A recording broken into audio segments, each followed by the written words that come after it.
Hi everyone, welcome to Ocular DD Talks. My name is Rawaha Said. My institute is Fatima Memorial Medical College. I did like to talk for a few minutes about dry eyes or dry eye syndrome. These are really two terms that have to do with unhealthy state of ocular surface. Truly a rather remarkable condition. A lot of patients will have this. We will study in this video dry eyes intro, tear film function, diagnosis, treatment. Let's go. Dry का मतलब आंखों में सूखापन, लाली आ जाना, fresh महसूस ना होना, कभी कभार आंखों में रेत का महसूस होना, ये सब कुछ ड्राई आइज़ में होता है। ड्राई आइज़ में सबसे पहले तो कुछ पेशेंट्स में वाटरिंग का सिलसिला ज़्यादा होता है। देन रेडनेस भी हो सकती है। कुछ पेशेंट्स में सिर्फ क्रैचीनेस और ग्रेटीनेस महसूस होती है और कुछ पेशेंट में सिर्फ सेंट का महसूस होना। ये सारे सिम्टम्स हैं ड्राई आइज़ के। इसके बाद हम लोग मूव करते हैं इनकी वजूहात की तरफ कि ये क्यों होती हैं, कैसे होती हैं, तो इसके कॉजेज़ क्या हैं। आंखों में ड्राइनेस जो है वो ओल्ड एज की वजह से भी हो सकता है और जेनेटिकली भी हो सकता है। उसके बाद जो है माइक्रोब्स की वजह से भी, एयर पोल्यूटेंट्स, और जब हम किसी भी ज़्यादा यूज़ करते हैं ड्रॉप्स को, ज़्यादा देर के लिए हम लोग कोई भी मेडिकेशन यूज़ करते हैं तो उससे भी ड्राइनेस हो सकती है। जैसे कि ग्लूकोमा के पेशेंट्स जो होते हैं वो ज़्यादा देर के लिए आई ड्रॉप्स डालते हैं, जिस वजह से उन्हें ड्राइनेस हो सकती है। स्क्रीन यूजेज का बहुत ज़्यादा इस्तेमाल किया जाता है, जिससे ब्लिंकिंग रेट जो है वो 15 से 20 से कम होकर 4 to 5 रह जाता है और इवनली डिस्ट्रीब्यूट नहीं हो पाती। उसके बाद है पुअर न्यूट्रिशन में क्या होता है। पुअर न्यूट्रिशन में जब हम लोग बहुत ज़्यादा बाहर की चीज़ें खाते हैं, कोला पीते हैं, पानी का कम इस्तेमाल करते हैं, जिसकी वजह से हमारी बॉडी में से पानी रिलीज़ होता है। रिलीज़ होने की वजह से क्या होता है, ड्राइनेस हो जाती है। और उसके बाद आ जाता है वार्म टेम्परेचर्स में ज़्यादातर देखा जाता है जो सहराई इलाकों में रहते हैं उनमें ये प्रॉब्लम ज़्यादा होती है। उसके बाद अब हम लोग टीयर फिल्म को समझने के लिए हमें उसके बहुत ज़्यादा डीप जाना पड़ेगा और इसके लिए मैं एक एनिमेशन यूज़ कर रही हूँ। तो हम लोग अंदर चलते हैं टीयर फिल्म के। सबसे पहले टीयर फिल्म में जो हम देखते हैं तो हमें 3 लेयर्स नज़र आती हैं। नंबर 1 लिपिड लेयर, ब्लू वाली aqueous layer, and number 3 mucin layer. इसको जो है क्या नाम है, 3 लेयर्स होती हैं। इनकी विस्कोसिटी और इनकी जो है इक्वल अमाउंट बहुत इम्पोर्टेंट है इन प्रॉपर फंक्शन करने के लिए टीयर फिल्म को। इसके लिए सबसे पहले हम लोग पढ़ लेते हैं लिपिड लेयर में जो मिबोबियन ग्लैंड्स होते हैं जो कि आईलिड्स में प्रेजेंट होते हैं, वो लिपिड को रिलीज़ करते हैं। और लिपिड लेयर जो होती है वो नेचुरल मॉइस्चर को और आईलिड को जो है ना वो ग्लाइड ओवर करने के लिए हेल्पफुल होते हैं। हर सेल जो होता है इनर वॉल ऑफ मिबोबियन ग्लैंड में, वो क्या प्रोड्यूस करता है, ऑयल प्रोड्यूस करता है। जब आप लोग ब्लिंक करते हैं उस पर प्रेशर होता है, टच रिसेप्टर्स होते हैं, प्रेशर इंक्रीज होता है मिबोबियन ग्लैंड पे और स्मॉल अमाउंट में ऑयल रिलीज होता है। जब आप खोलते हैं तो साथ ही स्प्रेड आउट हो जाता है। अगर तो ये ब्लॉक हो जाए तो इससे क्या होगा, ब्लॉक होने से जो ऑयली लेयर है वो नहीं बनेगी, एक्वस जो है वो रैपिडली क्या होगा, एवोपरेट हो जाएगा, जिसकी वजह से जो है वो इन्फ्लेमेशन हो सकती है। इन्फ्लेमेशन की वजह से यानी कि फ्रिक्शन पैदा होगी, फ्रिक्शन से इन्फ्लेमेशन हो सकती है, जिसकी वजह से आँख लाल हो सकती है। अब ये तो जहाँ तक समझने की बात थी हो गई। अब हम लोग मूव करते हैं इसे डायग्नोस्टिक्स की तरफ कि इसको हम लोग डायग्नोस कैसे कर सकते हैं कि ये टीयर ड्राइनेस है भी या नहीं। सबसे पहले टीयर मेनिस्कस को चेक करके, शिमर टेस्ट को, टीयर ब्रेकअप टाइम से, स्टेनिंग से।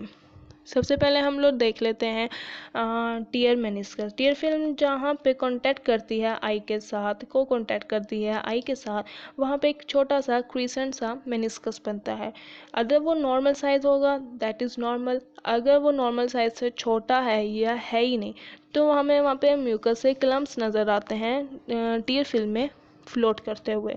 इससे हम चेक कर सकते हैं। नेक्स्ट हम मूव करते हैं टीयर ब्रेकअप टाइम से। टीयर ब्रेकअप टाइम जब हम लोग कोई भी ड्रॉप्स डालते हैं, डाई के ड्रॉप्स डाला हमने, उसके बाद हम लोगों ने ब्लिंक करवाया पेशेंट को। ब्लिंक कराने के बाद हम लोगों ने उसका चेकअप किया। तो चेक करने के बाद अगर वो स्टेबल होगा तो वो काफ़ी देर के लिए स्टेबल रहेगा। अगर तो वो जल्दी ही ब्रेकअप हो जाता है, इसका मतलब वो क्या है, ड्राइनेस बहुत ज़्यादा एक्सट्रीम लेवल की है। ठीक है, फिर नेक्स्ट हम मूव करते हैं शिमर टेस्ट पे। शिमर टेस्ट जो होता है ये यूजुअली एक्वस टीयर प्रोडक्शन को मेजर करता है। इसमें वेटमैन फ़िल्टर पेपर यूज़ करते हैं जो कि 5 मिलीमीटर वाइड होता है और 35 मिलीमीटर लॉन्ग होता है। इसे एनेस्थीसिया, टॉपिकल एनेस्थीसिया के साथ भी यूज़ किया जाता है और उसके बगैर भी यूज़ किया जा सकता है। अगर तो हम लोग टॉपिकल एनेस्थीसिया यूज़ कर रहे हैं तो हम पहले उसे एनेस्थीसिया टॉपिकल एनेस्थीसिया लगाएंगे। अगर नहीं यूज़ कर रहे तो फिर हम लोग डायरेक्ट 5 मिलीमीटर फ़िल्टर पेपर को फोल्ड करेंगे और आई में जो है आई में मिडल और outer third of lower lid जो है वहाँ पे उसको डाल देंगे। याद रहे लैशेस को और कॉर्निया को टच नहीं होना चाहिए। फिर उसके बाद पेशेंट को कहेंगे आप जेंटली जो है वो क्लोज करें अपनी आईज़। उसके बाद 5 मिनट वेट करेंगे और उसके बाद पेपर को रिमूव करेंगे। उसको मेजरमेंट्स लिखी होंगी, उसको हम लोग मेजर करेंगे। मेजर करने के बाद अगर वो 10 मिलीमीटर वेटिंग से कम है तो इसका मतलब ड्राइनेस है। अगर ये एनेस्थीसिया के बगैर, अगर एनेस्थीसिया साथ है तो 6 मिलीमीटर से कम है तो इसका मतलब ड्राइनेस है। इसके बाद हम लोग अब मूव करते हैं आर्टिफिशियल ट्रीटमेंट। अब हम लोगों ने सब कुछ पढ़ लिया, अब हम लोगों ने इसको ट्रीटमेंट करनी है। Artificial tears intense pulse layers के थ्रू या हीटिंग पैड्स के। आर्टिफिशियल टीयर्स पे आ जाते हैं। आर्टिफिशियल टीयर्स जो है ना वो हम 3 में सब्सटीट्यूट के तौर पे दे सकते हैं, ड्रॉप्स की शक्ल में, जेल की शक्ल में और ऑइंटमेंट में। ड्रॉप्स और जेल्स में आ जाते हैं सेलुलोज डेरिवेटिव्स आ जाते हैं जब माइल्ड केसेस होगा। उसके बाद हम लोग पोविडोन दे देते हैं, सोडियम क्लोराइड दे देते हैं और उसके बाद सोडियम हाइलोरोनेट भी दे सकते हैं। ऑइंटमेंट्स में जो है वो पेट्रोलियम मिनरल ऑयल्स जो हैं वो हम यूज़ करते हैं बेड टाइम पे। इसको हम लोग देना ज़्यादा रेफ़र करते हैं। उसके बाद आते हैं अदर, फिर भी हमारे टीयर से ज़्यादातर वैसे पेशेंट सेटिस्फाई हो जाते हैं। अगर फिर भी सेटिस्फाई या हमें रिजल्ट्स नहीं मिल रहे तो फिर हम हीटिंग पैड्स की तरफ मूव करते हैं। सबसे पहले 10 to 15 मिनट्स के लिए हम हीटिंग पैड को माइक्रोवेव में गर्म करेंगे। उसके बाद आँखों पर लगाएंगे 10 to 15 मिनट्स के लिए। फिर उसके बाद जब वो हम उतारेंगे दैन हम लोग जेंटली रब करेंगे, मसाज करेंगे आइज़ का, ताकि मिबोबियन ग्लैंड्स जो हैं उनमें कोई ब्लॉकेज है तो वो रिमूव हो जाए और जो है वो ऑयल रिलीज़ करते हैं। इससे भी बहुत ज़्यादा में फ़र्क पड़ता है और ज़्यादातर पेशेंट सेटिस्फाई हो जाते हैं। इससे ज़्यादा इंटेंस पल्स लेज़र आ जाती है। इससे 2 तरह की मशीन है ये, इसकी 2 मशीनरीज होती हैं, एक डायग्नोस्टिक होती है, एक ट्रीटमेंट मशीन होती है। 3 लेवल्स की प्रोसेस है, इंफेरोमेट्री, मेम्ब्रेनोग्राफी और non invasive tear breakup time. सबसे पहले हम डायग्नोस्टिक के लिए हम लोग ये एक एनिमेशन यूज़ करेंगे, इंफेरोमेट्री है। इंफेरोमेट्री में लिपिड लेयर की क्वांटिटी और क्वालिटी को चेक किया जाता है, ठीक है। उसके बाद आता है मेम्ब्रेनोग्राफी। इसमें मेम्ब्रेन ग्लैंड को चेक किया जाता है और उसे डक्ट्स तो चेक किया जाता है कि कहीं ब्लॉक तो नहीं है।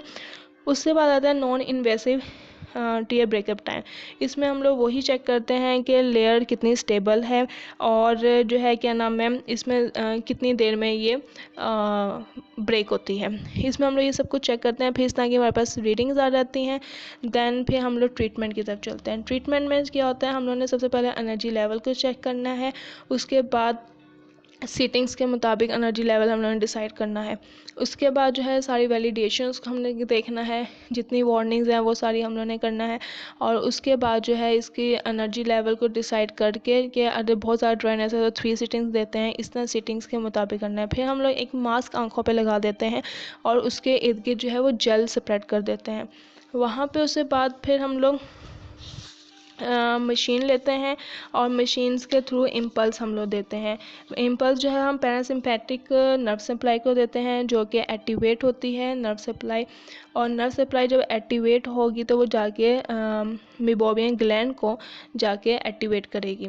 जब मेम्ब्रेन ग्लैंड के पास पैरासिम्पैथिक स्टिमुलेशन आएगी तो वो क्या करेंगे, इंक्रीज़ कर देंगे सिक्रीशन को और जो है इवनली वो मेम्ब्रेन ग्लैंड जो है वो एक्सप्रेस हो जाएगा और आई लेवल जैसे नॉर्मल थी लिपिड लेयर रिस्टोरेशन हो जाएगी और वो नॉर्मली वर्क जैसे पहले कर रही थी नॉर्मल आई वैसे ही वो परफॉर्म करेगी।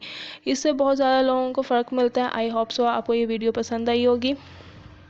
हमारा बस यहीं तक ट्रीटमेंट था और इसका जो रेफरेंस है वो ये है, अमेरिकन बुक से लिया है, केंट्सकी है, जोगी से, यूट्यूब वीडियो से और आर्टिकल्स फ्रॉम गूगल जो है वो उनसे उनकी मदद से ये वीडियो बनाई गई है।